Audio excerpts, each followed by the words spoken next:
Fire me, so you can hire your nephew. Roger that.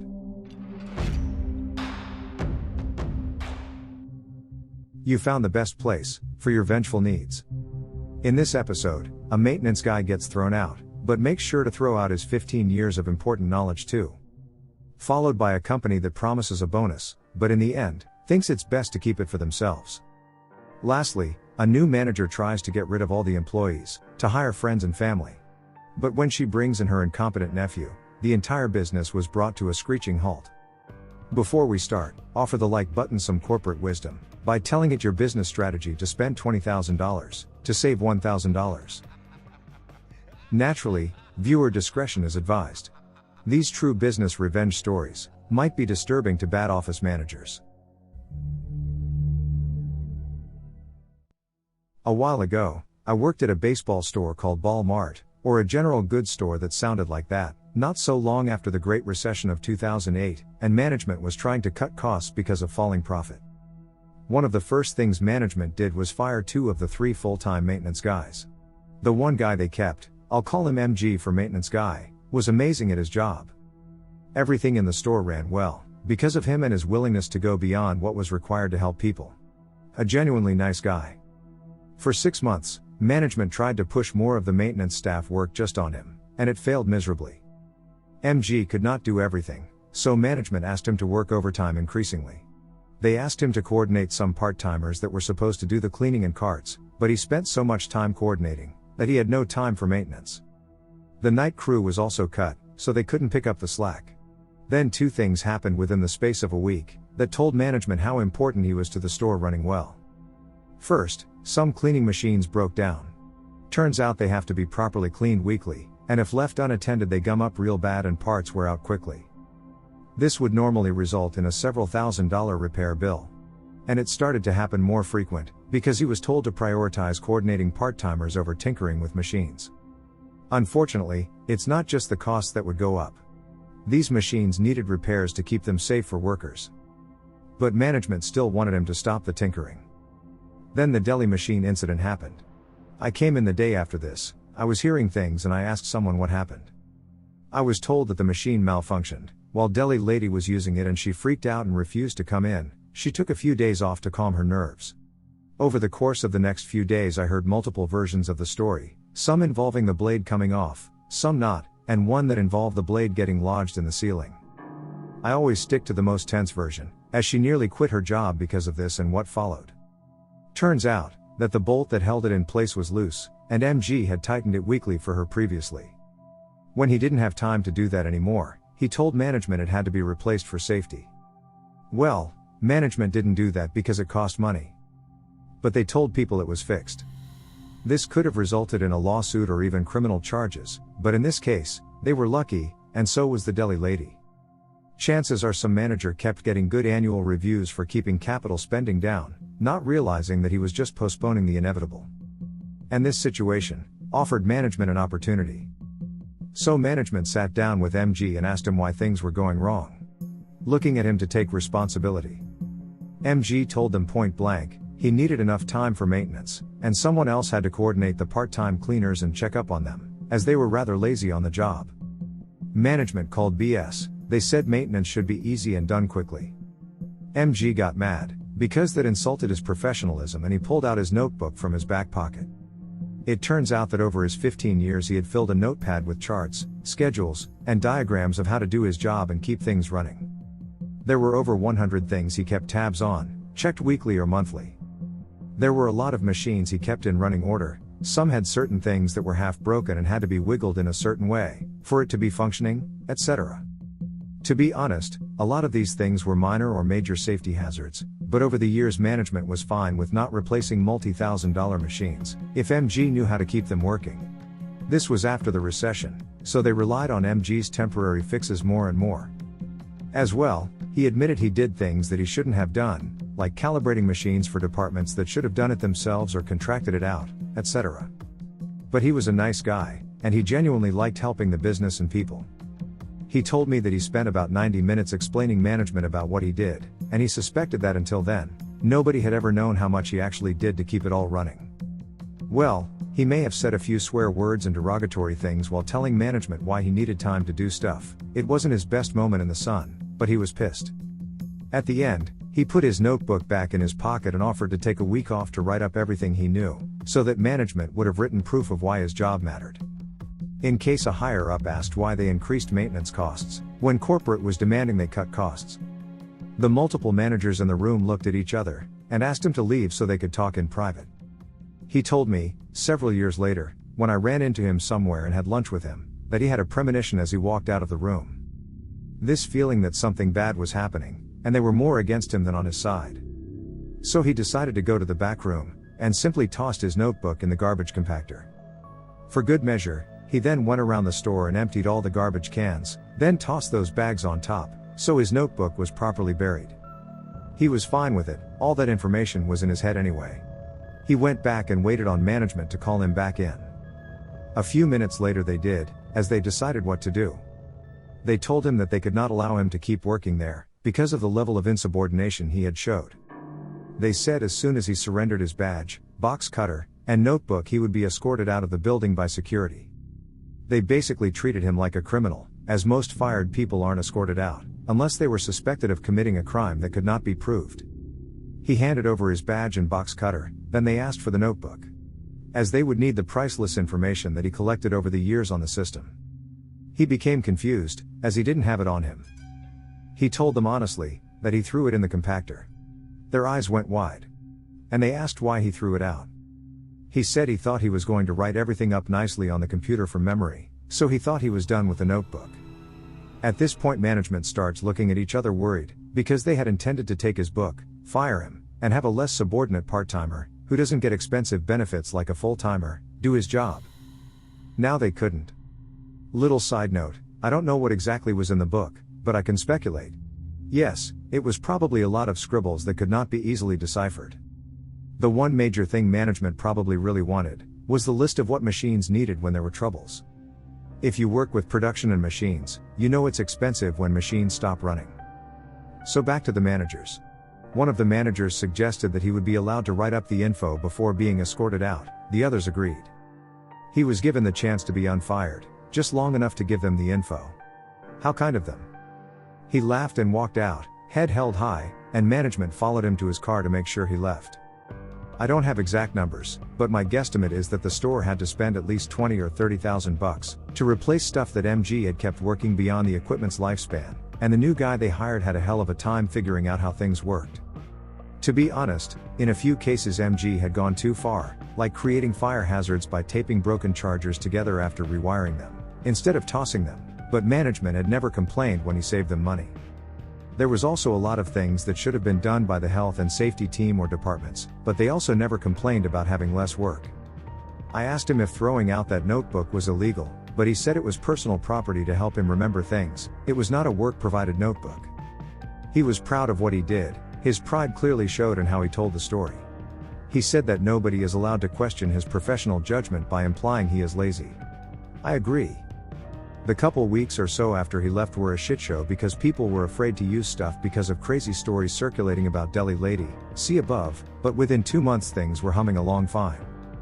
However, this is not a subreddit about proper management or profitability, it's about revenge, and he got his revenge.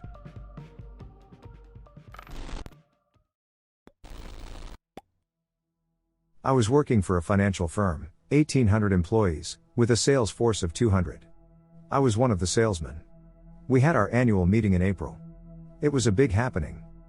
Most of the employees attended, and the CEO gave a big speech about how the previous year was the best in the company's history, blah blah blah. The next month, May, we thought about our bonuses. Normally, the bonus was referred to in all the paperwork as a bonus, however it was compensation based on a predetermined formula. It wasn't one amount, it was set at different tiers. It was a predetermined formula in black and white. You sell X amount, you get X bonus. You sell Y amount, you sell Y bonus. Everyone on the sales floor had a copy. If you didn't make your bonus, you knew exactly why, and by what amount you missed it. So 1 month after the speech of the CEO, in May, we had to submit a memo basically justifying why we qualified for, or should qualify for, bonuses at the end of June. I wrote mine out and explained the sales growth in my territory, over the course of the previous 12 months, and what percentage my sales were out of last year's total sales. Coming off the company's best year ever, it should have been a slam dunk, right? All of us were excited about how much we'd have coming in June. June rolls around and my bonus is zero. Zero. But it's not just me. It's all over the sales floor. Less than 20% of the sales force got bonuses. And holy shit, everyone was pissed. All the supervisors were dealing with angry subordinates, the sales manager was too, and even the VP and director above him. Everyone was furious and insubordinate, angry accusatory emails were flying, and the company was facing a mutiny. It was predetermined quotas for predetermined amounts. There was no mystery at all. Someone higher up the ladder thought it would be okay to frick the sales floor and there'd be no consequences. Well, oopsie. It was so unbelievably stupid to decide not to pay out bonuses. We all had specific targets to hit, and we hit them. It got worse when it came out that the supervisors were offered bonuses that they could determine for themselves. Most of them took them, but a couple, knowing their subordinates wouldn't be getting anything, refused. My supervisor took his. There was a lot of shouting, supervisors getting cornered by members of their sales teams, guys rage quitting, office decorum went out the window. When it came out, he tried to explain to his sales team about how he felt it was justified and how hard he worked. It ended up with people screaming at him about how they felt the same, but they didn't get jack shit. So for a week or so, things on the floor came to a stop. A lot of people just didn't show up, and the ones that did were angry. I came in and started reading Monster.com ads at my desk. I also stopped selling anything or answering my phone. When confronted by my boss, I told him that as soon as I got the bonus my sales justified, I'd start working again. Until then I'd be coming in late, reading and responding to one ads, and leaving early. He could expect me to keep that up until I found another job or was fired. The following day, I was sent to the regional sales manager's office. She said she'd heard about my work stoppage and asked me to explain myself. I told her that if she heard about it from my supervisor, then she already knew why I wasn't working and I didn't need to explain it again. She tried buddying up to me, being friendly, then being stern, then top it off by being angry. I kept my composure and told her that the longer the company held out on my bonus, the longer it was going to miss out on sales from my territory. I then gave her my average daily amount of sales from the previous year, quantified what the total loss would be for a week of me not selling, and how much cheaper it would be just to pay me the money I was owed and get me back to selling. Then I thanked her for her time and told her I'd be leaving work as soon as I left her office. And I did. The following day I came in, checked my emails, some of which were farewell emails from coworkers who quit over their stolen bonuses, and sat on Monster.com until I was told to go to the office of the national sales manager. He's the gatekeeper, as he's in charge of all 200 of us. He told me he understood that I was upset, and could see why. I asked him if withholding the bonuses from 80% of his sales force was his idea or someone else's. He didn't answer. He did tell me that I would be getting a check on Monday, and if I could please go back to work at that point. I told him I'd be going back to my desk, but work wouldn't start until the check was in my hand. When I went back and checked my emails, yup, more defections. It was that bad. The next day an email went out to the entire sales force. Management had taken a look at the numbers, reevaluated the financials, and determined that June bonuses would be issued shortly. The email also apologized for the delay, and reminded us that as salesmen, we were the core of the company and our hard work was appreciated. I also received another email, this time from the national sales manager, who told me while bonuses were scheduled for Monday, he'd be walking my check to my desk the following day. The following day I showed up, sat down, and shortly afterwards the national sales manager walked on up and handed me my bonus check. I thanked him, and handed him my resignation effective immediately. In my resignation letter I requested that a check for my unused vacation time please be cut, and given to me before I left the building. When he finished reading it I told him I'd clean out my desk while I waited for the vacation check. While I was doing that, one of my coworkers also resigned effective immediately. We were walked out at the same time and ended up getting drunk at the bar across the street. I learned later from coworkers that remained, that even though the company issued the bonuses, they lost about 20% of the sales force in the following 2 months. The company had been very reliable and stable until that particular quarter, and as soon as upper management pulled that shit, they completely lost all credibility and trust. We were considered a front runner in our industry, so our competitors were eager to poach us. Like I said, 20% of the salesmen bounced by the end of July. Even some of the sales supervisors took off. For me, it was an easy decision. The day after I was told I wouldn't be getting a bonus, I received my acceptance to graduate school. My goal after that was either to get the bonus and quit, or stick around until I got fired and then collect unemployment until it ran out. It would have been a win either way. Keeping my cool definitely worked in my favor. Looking back, this taught me the value of not giving in to anger or fear, and also of taking calculated risks. Gotta love corporate greed. I had something similar happen to me. The company I worked for had its best 2 years ever. Went from 24 million in sales to 72 million. If we hit 35, I was owed a $33,000 bonus. So it comes time for the bonuses to be paid out and they stalled. They said it just took time to prepare. I knew it was bullshit. For the next 3 months I went back and forth each week between the CFO and the VP, asking when I was going to be paid. Finally I get the call to see my VP. He hands me a $2,000 discretionary bonus. I blew up. I pulled out my signed contract that showed how much they really owed me. It took another 2 weeks and the threat of a lawsuit to finally get paid. I quit the next day. Nobody else that was supposed to get a bonus did. Then again, none of them fought back either. I come to find out that a couple weeks later at the company town hall the VP thanks the employees for making him so rich.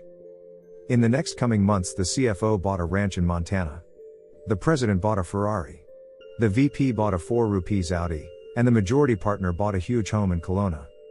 The great thing though, is in the years that have followed I went to their biggest competitor.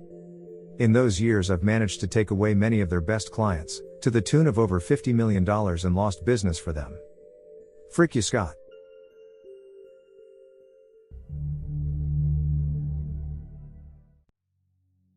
This happened several years ago. I was working for a small medical supply company as the IT manager. Business was bad, and eventually the IT department had to downsize to just me. During this time, they brought in a new CFO that I had to report directly to. Let's call her Pam. Pam had zero knowledge of IT and how things worked. Her motto was, if it ain't broke don't fix it. PC and server life cycles didn't exist. We don't have to pay for licensing to keep our firewall updated, it's working just fine now. I went from having an annual budget to a wish list, which she would deny everything I asked for. The couple that owned the company were real pieces of shit too. One time we had a quarterly meeting and people were asking about how secure their jobs were. The owner said that nobody was getting laid off and that our jobs were all secure. This was at 5 p.m. on a Wednesday. The very next morning at 9 o'clock they laid off 6 people. At noon, one of the owners showed up to show off the Escalade that he had just purchased that morning. During the first 6 months that Pam was there, she started firing everyone that worked for the old CFO and replaced them with her friends and family. 3 of her bridesmaids from her wedding a few years prior got hired to replace those that she fired. I knew I was on borrowed time. After she had been there for 9 months, I was the only one left out of what was about a dozen people that worked for the old CFO. I knew my time was running out. I had been looking for work but the 2009 crash just happened, and the job market in my area went south quickly. Sure enough she called me into HR, and blindsided me with an entirely trumped up charge that she claimed happened the day before. I was working with the VP of sales on a project that entire day so I had a witness. I asked to bring him in since my boss was lying and was told, "This is not about him, this is about you." Remember kids, HR is there primarily to protect the business, not do what's right or legal in some cases. Needless to say I knew my days were numbered. The next morning I get introduced to an IT expert, who just happens to be Pam's 21-year-old nephew. He was to shadow me and evaluate everything that I did to see if we could streamline any processes. Pam acted as if he was to consult us after. In other words, they wanted me to train him, to do my job. I quickly learned that this kid had absolutely no knowledge of IT. He's the kid people think is an IT expert, because he can hook up a PlayStation to a TV. He didn't even know how to join a PC to a domain. So I knew what had to be done. The inventory, billing and shipping and receiving were all run by scripts that I created on the server. They were all run using the domain admin account. I raised quite a fuss about giving him the domain admin account in front of Pam and him. I then loudly proclaimed that I was going to change the password to it, since you can't have people who don't work for the company to have admin access to our network.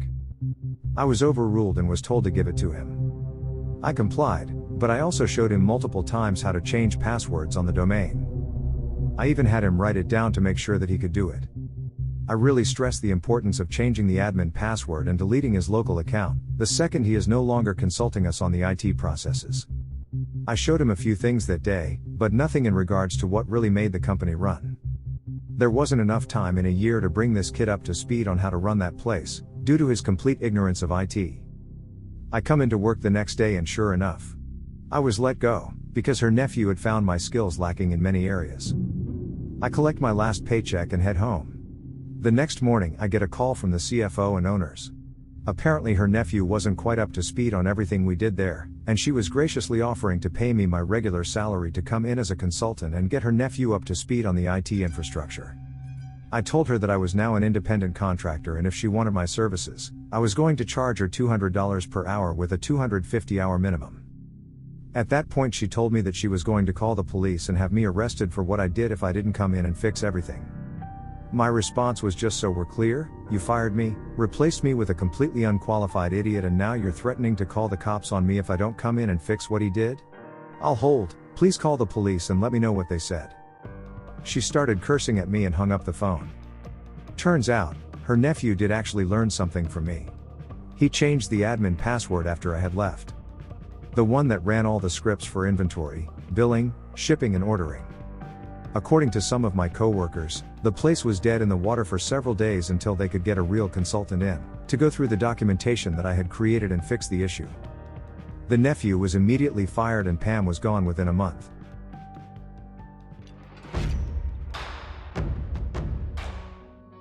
You stay till the end, which means you're the one I make these episodes for. I want to take this moment to thank you. I really appreciate you, because you bring me a great amount of joy. Subscribe for future uploads and show your vengeful devotion by tickling the like button, without mercy.